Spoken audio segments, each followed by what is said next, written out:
આદિવાસી સમાજના દિગ્ગજ નેતા મહેશ વસાવાએ કોંગ્રેસ સાથે છેડો ફાડ્યો છે અને નારાજગી વ્યક્ત કરી છે. કહ્યું છે કે સ્થાનિક સ્વરાજ્યની જ્યારે ચૂંટણી હતી ભરૂચમાં ત્યારે તેમને વિશ્વાસમાં લેવામાં નથી આવ્યો, પરંતુ કેટલાક નેતાઓની ગોઠવણ ભાજપ સાથે હોય તેવું તેમને લાગ્યું ને જે નેત્રંગ તાલુકા પંચાયતમાં આ ભારતીય જનતા પાર્ટીના પ્રમુખ બન્યા તેમણે કોંગ્રેસનો આભાર વ્યક્ત કર્યો. તેને લઈને પણ મહેશ વસાવાએ વાત કરી અને શું કારણો તેમણે પાર્ટી છોડવા પાછળના આપ્યા છે વિગતે વાત કરીએ.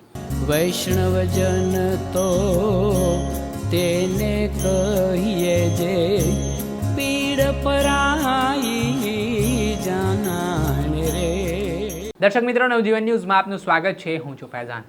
વાત કરીએ તો આદિવાસી સમાજના દિગ્ગજ નેતા મહેશ વસાવાની, જેઓ છોટુ વસાવાના પુત્ર છે અને ડેડિયાપાડાના પૂર્વ ધારાસભ્ય હતા. પહેલાં શરૂઆતમાં તેઓએ તેમની રાજકીય કારકિર્દીની શરૂઆત બીટીપી પાર્ટીથી કરી હતી. તેઓ ધારાસભ્ય ડેડિયાપાડાના રહ્યા.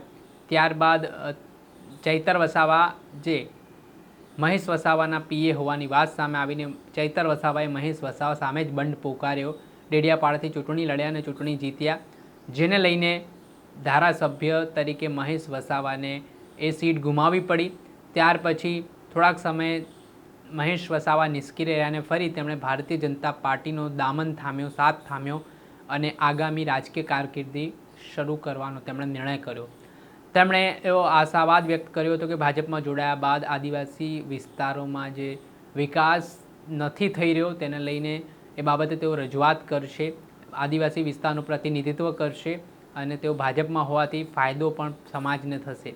પણ ભાજપમાંથી પણ તેમને સફળતા ન મળી તો ભાજપ સાથે છેડો ફાડીને કોંગ્રેસની વિચારધારાથી જોડાયા.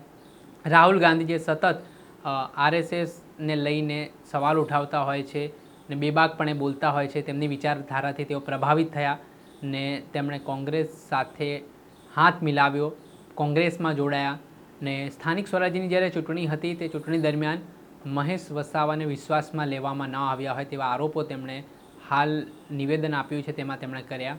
તેમણે કહ્યું કે પાર્ટીમાંથી તેમની અવગણના થઈ રહી હતી ને જે ચૂંટણીનો માહોલ હતો એ સમયે પોતાના મળતિયાઓને જ કેટલાક લોકોએ ટિકિટો અપાવી ને તેમને કોઈ પણ પ્રકારનો વિશ્વાસમાં લેવામાં ન આવ્યો, કોઈ તેમની સાથે ચર્ચા પણ ન થઈ ને તેને લઈને હવે અંતે વિવિધ કારણો તેમણે રાજીનામા પાછળના આપ્યા ને શું કહ્યું તે સાંભળો. આપણી સાથે આદિવાસી સમાજના દિગ્ગજ નેતા મહેશભાઈ વસાવા જોડાઈ ચૂક્યા છે. તેમણે ગઈકાલે સાંજે એક મોટી જાહેરાત કરી કોંગ્રેસ સાથે છેડો ફાડવાની. મહેશભાઈ, તમે કોંગ્રેસ પાર્ટીમાં થોડા સમય પહેલા જોડાયા, કાર્યક્રમોમાં સક્રિય જોવા મળ્યા ને તમે જ વાત કરી હતી કે કોંગ્રેસમાં રહીને આદિવાસી સમાજના હક અને અધિકાર માટે તમે લડત ચલાવશો. તો શું સ્થિતિ નિર્માણ પામી કે અચાનક રાજીનામું આપી દેવું પડ્યું? હા, બસ મને એવું હતું કે દેશની અંદર જે રીતે ભાજપનું જે શાસન ચાલ્યું એની અંદર ભાજપની 30 વર્ષના શાસનમાં ટ્રાઇબલ વિસ્તારનો નથી સિંચાઈનો કોઈ વ્યવસ્થા થઈ, નથી કોઈ રોજગારી માટે વ્યવસ્થા થઈ અને તમે જોઈ લો કે શિક્ષણ માટે જે સ્કૂલો બંધ કરવામાં આવી એનો સખત ટ્રાઇબલ વિસ્તારમાં વિરોધ હતો. જે 5,000 સ્કૂલો, જે પ્રાથમિક શાળાઓ બંધ કરવામાં આવી તો એના વિરોધની અંદર અમે પણ જોયું કે હવે રાહુલ ગાંધીજી જેવા આરએસએસની વિચારધારાની વિરુદ્ધમાં લડે છે, સંવિધાન માટે બચાવવા માટે લડે છે અને આદિવાસી વિસ્તારમાં જે ભાજપ દ્વારા જે વનવાસી કે આદિવાસીઓની ઓળખ ખતમ કરવાની વાત કરે છે. એટલે એના માટે અમને એવું લાગ્યું કે આવનારા સમયની અંદર ફરી કોંગ્રેસ આ વિસ્તારોમાં સક્રિય થઈ અને અમારી જેવા બધા સાચા કાર્યકરો આ વિસ્તારની અંદર સિંચાઈ માટે લડીશું, રોજગારી માટે લડીશું. એટલે કોંગ્રેસમાં અમે જોડાયા હતા.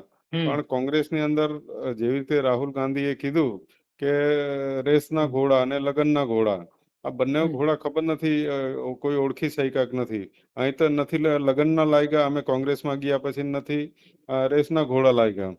હવે તો મને તો એવું લાગે છે કે ગધા કરતા બી વધારે જાય એવા લોકો અહીં ગુજરાતની અંદર છે કોંગ્રેસની અંદર.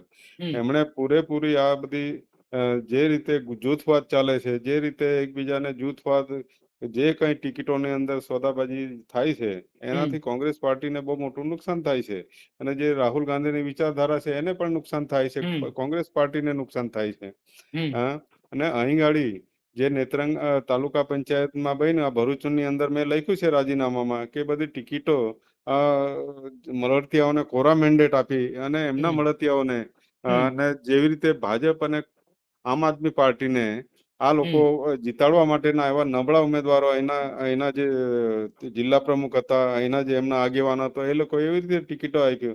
એનું પરિણામ આવ્યું એના વિરુદ્ધની અંદર લોકોએ વોટ એટલે અહીં ગાડી આમ આદમી પાર્ટી આવી છે. તમે જોઈ લો અહીં ખાસ કરીને એના અત્યારે તમે એનો દાખલો સાબિત થયો એટલા માટે મેં રાજીનામું આપ્યું છે કે નેત્રંગ તાલુકાની અંદર જેવી રીતે ટાઈ પડેલી હતી ભાજપ ને આમ આદમી પાર્ટીની, એમાં એક આમ આદમી પાર્ટીના એક્સપાયર્ડ થઈ ગયા એટલે કોંગ્રેસનો એક જ ઉમેદવાર ચૂંટાયો હતો.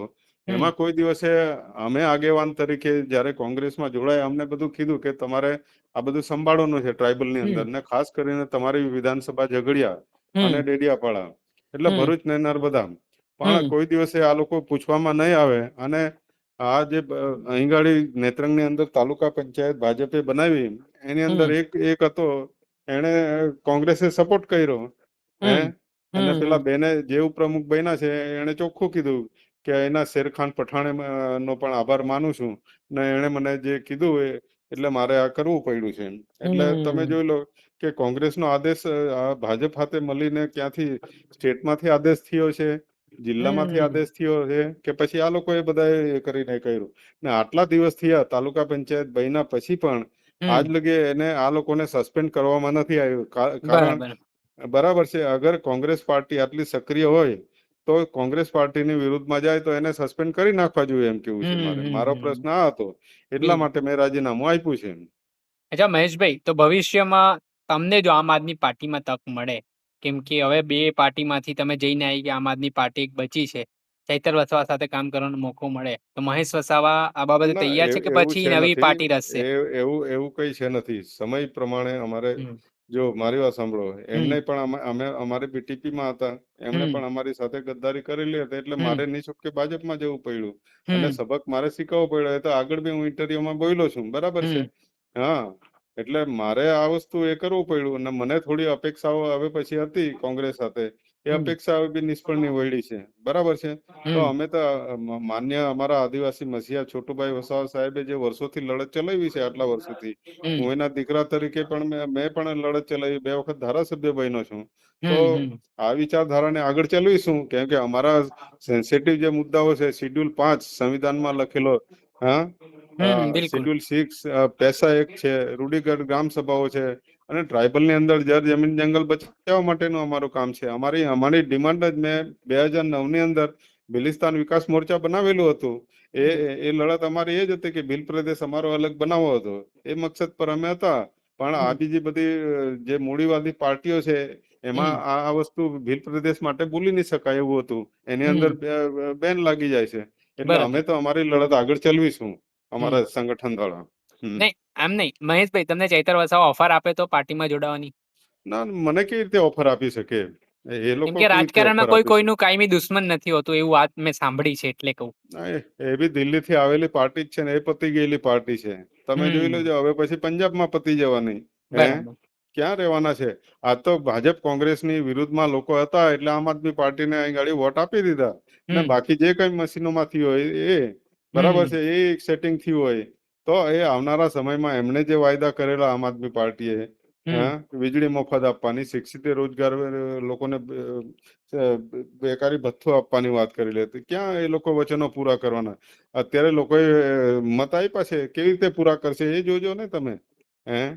એટલે કશું થવાનું નથી. એ 5 વર્ષની અંદર બધા સમેટાઈ જવાના છે પાછા ટ્રાઇબલ ની અંદર. ચોક્કસથી ખૂબ ખૂબ આભાર મહેશભાઈ, તમે જોડાયા અને આ મુદ્દે તમે પ્રતિક્રિયા આપી. જે આપણે સાંભળ્યા હતા આદિવાસી નેતા મહેશ વસાવા. હાલ તેમનું સ્ફોટક નિવેદન સામે આવ્યું છે. જ્યારે અમે સવાલ કર્યો કે ધારાસભ્ય ચૈતર વસાવા જો પાર્ટીમાં તેમને આમ આદમી પાર્ટીમાં આવકારે તો તેઓ જોડાશે, તો તે વાતને પણ તેમણે સ્પષ્ટ ઇનકાર કર્યો અને કહ્યું કે દિલ્હીથી આવેલી પાર્ટી આમ આદમી પાર્ટી છે તે પણ થોડું હવે પંજાબમાં પતી જવાની છે ને તેનું કોઈ અસ્તિત્વ ગુજરાતમાં પણ રહેવાનું નથી. ને તેમણે ચૈતર વસાવા સાથે કામ કરવાની ઈચ્છાની જે વાત હતી તે ઇનકાર કરી છે ને કહ્યું છે કે તેમણે મારી સાથે દ્રોહ કર્યો છે એટલે હું તેમની સાથે જોડાઈ નહીં શકું, જેના જ કારણે રાજકારણ ગરમાયું છે. દર્શક મિત્રો, આવા જ અવનવા વિડીયો સાથે આપણે માહિતગાર કરતા રહીશું, પડે પડના અપડેટો આપના સુધી પહોંચાડતા રહીશું. એટલે નવજીવન ન્યૂઝને લાઇક કરી લો, સબસ્ક્રાઇબ કરી લો અને વધુમાં વધુ શેર કરો.